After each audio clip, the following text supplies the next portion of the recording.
A gente chama agora imagens da Paulista, é isso? Olha só, Cine, 18 graus hoje, a mínima 21, o céu ainda encoberto, acho que está garoando, né, Feira? Dá para perceber ali nas imagens que chove nesse momento aqui na Avenida Paulista, assim como em todo o estado de São Paulo, né? Essa previsão deve se manter ao longo do fim de semana. Começou no sábado, com permanência no domingo, mas sem aquelas rajadas de vento que eram esperadas e que poderiam provocar mais estragos. Parece que amanhã o sol aparece. Previsão. Parece, mas de maneira mais tímida. E as temperaturas caíram também agora, né? Chegam a 15 graus, a máxima será de 21. Eu quero receber aqui o Caetano Mancini, que é meteorologista e que vai conversar com a gente agora para falar um pouquinho sobre essas previsões. É isso? Caetano já está disponível. Seja muito bem-vindo, prazer recebê-lo. Obrigado por nos atender nesse domingo.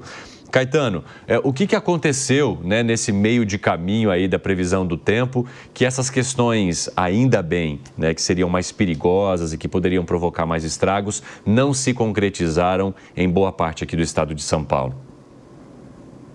Bom dia a todos. De fato, havia um potencial muito grande para a gente ter chuvas volumosas, em grande parte não só do estado de São Paulo, mas também Rio de Janeiro, Sul e Triângulo Mineiro e grande parte do Sudeste, na realidade.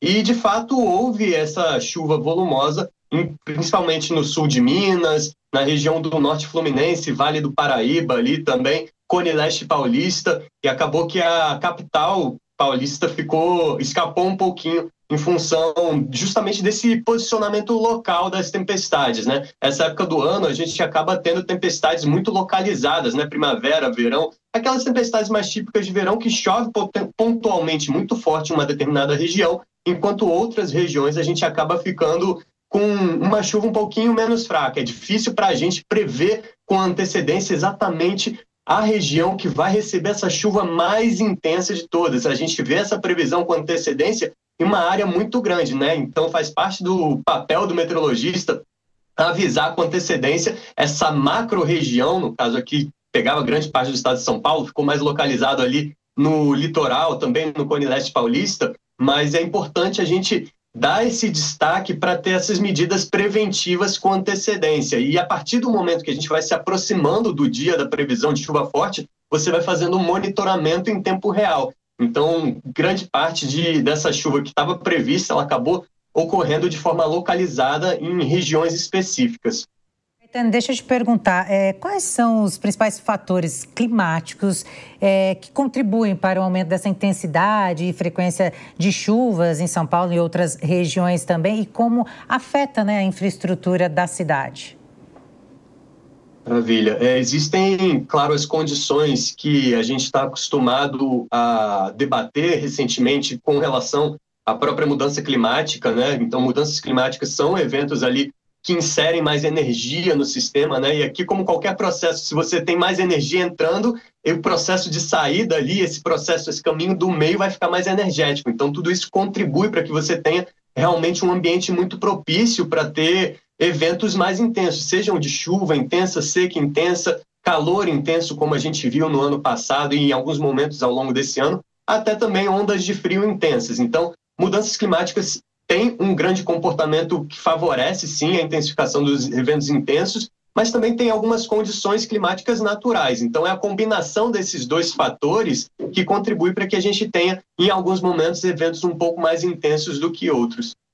Agora, Caetano, eu queria saber sobre os próximos dias, né? A gente deve encarar ainda um tempo com uma frente fria atuando em boa parte aqui do estado de São Paulo e em outras regiões, e pode ser que esses períodos de frente fria se alternem com períodos de seca intensa, da maneira que nós acompanhamos anteriormente, né, e que provocaram queimadas em várias partes do país, ou a gente deve ter daqui para frente um tempo mais encoberto, mais chuvoso, até porque há uma expectativa das autoridades por isso, para que os reservatórios sejam recompostos, né? Tem muitas cidades que dependem do abastecimento por meio de rios e reservatórios. O que a gente pode esperar?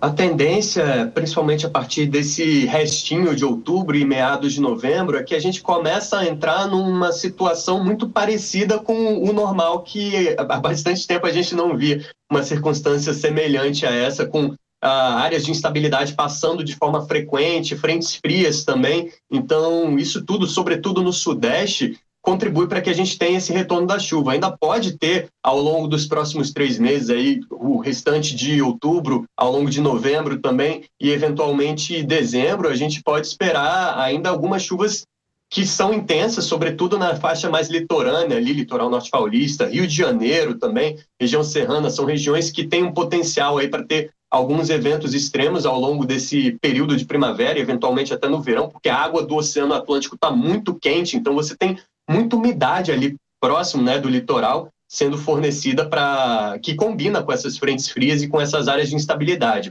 Então essas chuvas elas devem passar ao longo das semanas, né? Tem alguns períodos onde a gente vai ter um tempo um pouco mais seco, não com aquela seca que a gente vinha observando, com temperaturas muito, muito elevadas. A gente começa a entrar numa situação agora um pouco mais parecido com o normal, mas ainda devemos ter tempestades recorrentes ali, pelo menos algumas vezes ao longo das semanas, né? E ao mesmo tempo essa é uma chuva que é preparatória para uma condição de retorno gradual de uma normalidade nas bacias que tem uma característica de armazenamento muito grande, como, por exemplo, a Bacia do Grande, do Paranaíba, os Furnas, que fica aqui no sul de Minas. Então, são bacias importantes aqui para o equilíbrio energético do Brasil e que devem gradualmente receber uma parcela de chuva que ainda é um pouco irregular, mal distribuída agora ao longo de outubro, e mais eventualmente em novembro e principalmente em dezembro, com o gradual evolução de uma possível laninha fraca, que tende a potencializar as chuvas no norte e no sudeste do Brasil. A gente caminha para uma situação de leve maior segurança energética. Caetano, como as autoridades devem se preparar para esses desafios de previsões de chuvas intensas, assim como a população também, para não levar um susto, né? Porque todo mundo, nesse último que aconteceu aqui na capital paulista, todos ficaram surpresos e com muito medo, né, Cine? A gente pode dizer isso, pegou ali todo mundo de surpresa. Como se preparar as autoridades, principalmente também, e a população? Perfeito. Acho que isso seria uma combinação de diversas ações, né? A meteorologia entra como uma ferramenta, de fato, de valor inestimável para você fazer esse processo de prevenção e também de aviso, alerta à população, em conjunto com as defesas civis e com os meios de comunicação, né? A gente está aqui direto falando com vocês também, mantendo a população informada. Isso tem um valor realmente muito significativo para que a gente consiga fazer esse trabalho de prevenção. Em paralelo, você também tem outras medidas que aí entra mais na ação da esfera da sociedade mesmo, de resiliência urbana, né? A gente sabe que a gente vai continuar vivendo esse tipo de dinâmica. Então, a gente pode gradualmente começar a se preparar num prazo um pouco mais longo, né? Trabalhar como exemplos da Ásia, que sofrem com enchentes também, tempestades severas, e tem medidas ali preventivas, como substituir o solo por um solo um pouco mais poroso, o asfalto, né? Tem uma tecnologia que permite com que a água de chuvas intensas seja eventualmente mais absorvida, parques que são alagáveis e outras medidas urbanas, como o aumento da densidade vegetativa. Então, prédios verdes, né? Então, tudo isso eventualmente contribui para que você caminhe num sentido de ter uma urbanização mais resiliente, né? Cidades mais resilientes aos efeitos climáticos. Caetano, só para a gente arrematar, a gente já pode prever como será o verão neste ano em boa parte do país, principalmente nas regiões aqui do Sudeste, nas regiões litorâneas. O que a gente pode esperar? A gente tem uma tendência do verão se comportar do ponto de vista relativamente normal para uma tendência de ter chuvas ligeiramente mais volumosas no Sudeste e grande parte aqui do Norte, em função da possibilidade muito grande da gente vir a ter uma laninha se configurando.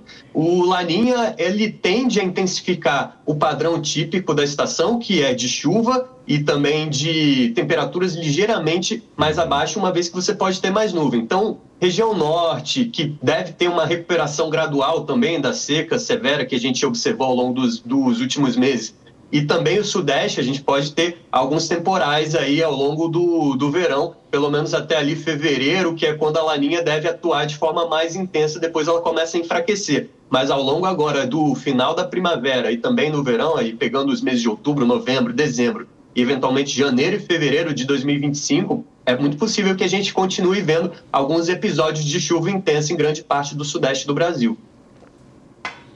Caetano, muito obrigado por conversar conosco neste domingo. Um ótimo trabalho para você, boa semana. Eu que agradeço, boa semana para nós. Até mais.